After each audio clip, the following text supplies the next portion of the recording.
Hi, I'm Alan Redinger. I've been a private chef for about 30 years and I've cooked in a few restaurants. And I'd like to just point out the benefit of cooking and eating at home. You know what's going into the food. You know what's not going into the food. If you have an allergy, you can be sure how that food was treated before you ate it. And it's fun. And not only that, it saves you a lot of money. Now that I've talked about the benefits of eating at home, I got the idea for this soup, which I call Tuscan Kale and Coconut Soup with Tofu, from a Thai restaurant. They serve a soup called Tom Kha, which is lemongrass and kaffir lime leaf, and galangal, which is a relative of ginger, and coconut. It's wonderful. But since I moved away from Los Angeles, which is an area that's multicultural, and found myself in a small town in Colorado, I realized that a lot of these things most people are not going to be able to find. Lemongrass is now becoming a little more common, but the kaffir lime leaf is almost out of the question, as well as the galangal. So I've developed a soup that I think you're really going to enjoy based on that general theme. To make this soup, you're going to need a few things. A bunch of Tuscan kale, also known as dino kale or lacinato kale. 3 broccoli stems. Don't throw out your broccoli stems. They're very good for you. They have the same good stuff as the tops.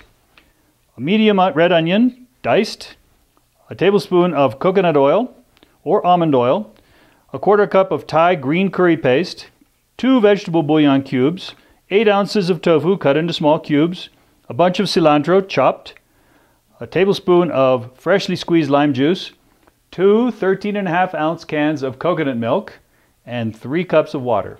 After you've diced the onion, cut the tofu into little cubes, and chopped the cilantro, it's time to do the kale.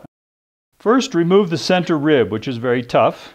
And there's 2 ways to do it. One is to just grasp it and pull the center rib out, like this. It should come right out.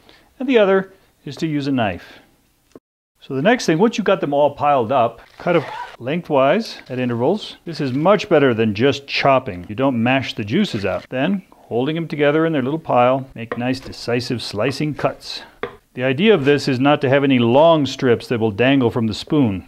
Now, in case you've never peeled a broccoli stem, it's really very easy. First, slice away the dry end, and then just grasp some of the skin and start peeling. Stick the knife in just under the skin and peel it away. If your broccoli stems are very large, cut them in half, make it easier to eat, and then slice them thinly. Once everything's prepared, place the soup pot over high heat.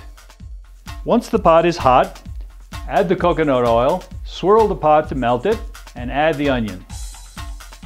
Cook the onion, stirring constantly for about 1 minute. Then add the broccoli stems, the Tuscan kale, and the green curry paste, and continue stirring for about another minute. Add the water, vegetable bouillon cubes, and the coconut milk. Bring to a boil, and then immediately lower the heat to maintain a steady simmer. Cook for about 10 minutes or until the vegetables are tender. Add the tofu and warm through.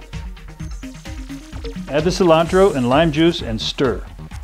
Remove from the heat and serve at once. Once it's off the stove, serve the soup in attractive bowls, and that's almost pretty much all you'll need to make it look good. If you want to garnish and you like spicy food, although the soup is pretty spicy, take a little sriracha sauce and just do a little flourish like that.